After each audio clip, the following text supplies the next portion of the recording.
احمدیت کے ہاتھوں میں کچھ کول پکڑوانے والوں اور احمدیت کو کینسر کہہ کر ختم کرنے والوں کا مقابلہ بھی دعاؤں سے ہی ہوا تھا اور ان کے نام نشان مٹ گئے.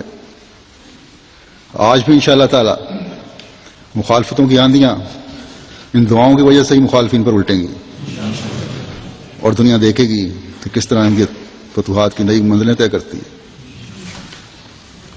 بس آج بھی ہمارا کام ہے کہ دعاؤں کی طرف ایک خاص توجہ اور رغبت پیدا کریں. جیسا کہ حضرت مسیح موعود علیہ الصلوۃ والسلام نے فرمایا ہے، دعاؤں کا ٹھیک محل نماز ہے. ہم اپنی نمازوں میں خوبصورتی پیدا کریں اور پھر جیسا کہ میں نے کہا خاص طور پر کم از کم 2 نفل جماعت کی ترقی اور مظلوم احمدیوں کے لیے ادا کریں. ہر احمدی اپنے اوپر یہ فرض کرے. ایک وقت میں